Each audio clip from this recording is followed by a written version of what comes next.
নৌকায় পালাইতে যে ধরা খেলেন নৌকার প্রার্থী। আমরা এই খবর আমরা সবাই জানি যে নৌকার কোন প্রার্থী পালাইতে ধরা খাইছে। আমাদের আইনমন্ত্রী এত আইন জানে, কিন্তু এটা কিছু ম্যানেজ করতে পারলো না। এবার আমাদের এই সালমান এফ রহমান এত টাকা, কত টাকা তার কাছে, কিন্তু টাকা দিয়েও এটা ম্যানেজ করতে পারলো না, শাসমা ধরা খাইয়ে গেল। আমি ভাবি না, আমি ভাবি আর চিন্তা করি যে তুমি 2009 সালে তুমি নৌকায় উঠছো, ডোবো নাই। 14 সালে নৌকায় উঠছো, ডোবো নাই, ঠিক আছে। আবার তৃতীয়বার 18 সালে তুমি নৌকায় উঠছো, হে নৌকা ডোবে নাই। চতুর্থবার নৌকায় উঠছো, হ্যাঁও ডোবে নাই। তুমি পঞ্চমবার যখন দেখলা যে নৌকা ডুববি গেছে, সেই ডোবা নৌকায় আবার তুমি উঠতে গেলা কা? আমার প্রশ্ন হলো এইটা, এই ডোবা নৌকায় তুমি উঠতে গেলা কি ফানে?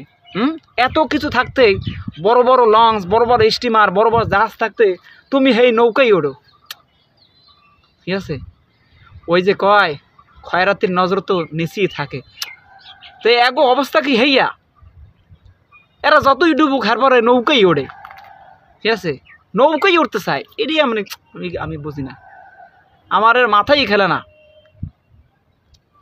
গেল ভালো কথা, তুমি নৌকায় ধরা খাইছো। হ্যাঁ, ধরা খায় এরমের, এরকম ধরা খায়। ও সালমান ভাই, ও বাবা সালমান, তোমার এই হালত কে বাবা? তোমার মাথা টুপি কই বাবা?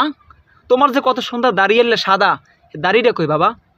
তোমার গায়ে কত সুন্দর পাঞ্জামি পায়জামা ছিল, ও বাবা সেটা কই বাবা?